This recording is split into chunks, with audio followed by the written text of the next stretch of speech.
Assalamualaikum warahmatullahi wabarakatuh. Saya Rani Adi Aprila dengan NIM 2187203053, Prodi Pendidikan Ekonomi semester 2B. Di sini saya akan membahas materi tentang pasar.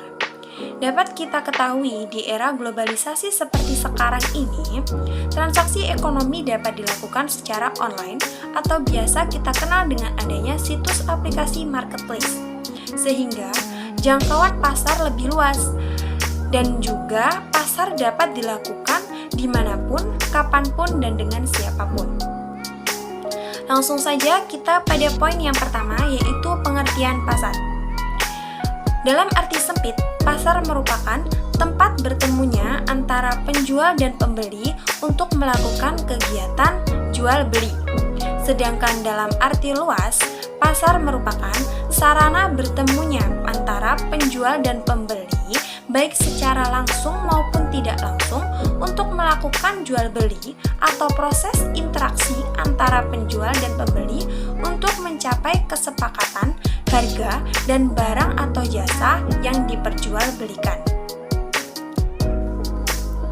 Selanjutnya, macam-macam pasar.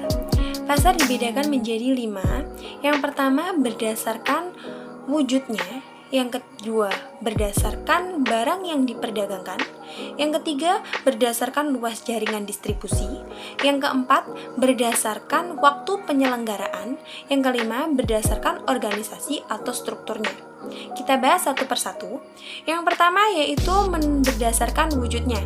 Berdasarkan wujudnya, pasar dibedakan menjadi 2. Yang pertama pasar konkret atau nyata, yaitu pasar yang strukturnya seperti penjual dan pembeli serta barang yang diperdagangkan berada di dalam satu tempat. Contohnya seperti pasar tradisional, di mana kita dapat berbelanja keperluan kebutuhan kita sehari-hari. Yang kedua, pasar abstrak. Pasar abstrak yaitu pasar yang penjual dan pembeli serta barang yang diperjualkan tidak dapat bertemu secara langsung. Contohnya nih, kita belanja di aplikasi marketplace seperti Shopee. Kita membeli baju yang mana baju tersebut kita pesan dan untuk sampai ke alamat kita dapat diantarkan oleh kurir. Yang kedua, berdasarkan barang yang diperdagangkan. Berdasarkan barang yang diperdagangkan, pasar dibedakan menjadi 2. Yang pertama yaitu pasar konsumsi. Pasar konsumsi adalah pasar yang memperjualkan barang-barang kebutuhan sehari-hari. Contohnya seperti pasar buah, pasar sayur, dan pasar ikan. Yang kedua yaitu pasar barang produksi. Pasar barang produksi yaitu pasar yang menyediakan keperluan produksi. Contohnya seperti pasar tenaga kerja dan pasar modal. Yang ketiga, berdasarkan luas jaringan distribusi. Berdasarkan luas jaringan distribusi, pasar dapat dibedakan menjadi 4. Yang pertama, pasar tempat.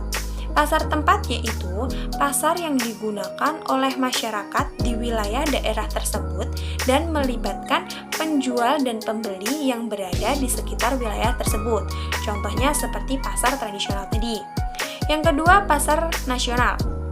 Pasar nasional yaitu pasar yang cakupan pembeliannya dalam wilayah sumber dari berbagai daerah, serta penjual dan pembeli dari berbagai daerah wilayah negara. Contohnya pasar modal. Yang ketiga yaitu pasar regional.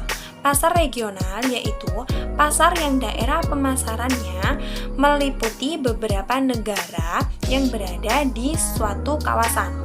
Pasar ini biasanya di bawah naungan suatu organisasi. Contohnya AFTA di ASEAN.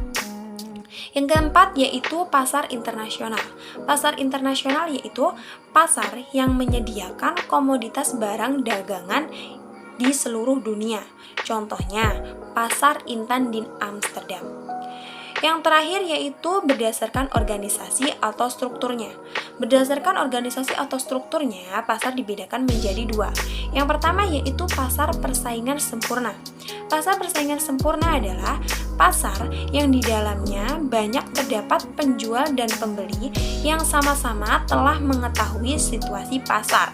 Biasanya, di dalam pasar tersebut, barang yang diperjualbelikan bersifat homogen atau sejenis. Contohnya seperti pasar sayur dan pasar tekstil di Tanah Abang. Yang kedua yaitu pasar persaingan tidak sempurna. Pasar persaingan tidak sempurna adalah pasar yang penjual dan pembelinya memiliki kebebasan dalam menentukan harga dan jumlah barang yang akan diproduksi. Ini selanjutnya yaitu fungsi pasar. Pasar memiliki beberapa fungsi. Yang pertama, fungsi distribusi. Fungsi ini berguna untuk memperlancar atau menyalurkan barang dan jasa dari produsen ke konsumen. Lancarnya proses distribusi ini menunjukkan bahwa pasar melakukan fungsinya secara baik. Yang kedua, berfungsi untuk pembentuk harga. Pasar menunjukkan bahwa adanya kesepakatan antara penjual dan pembeli.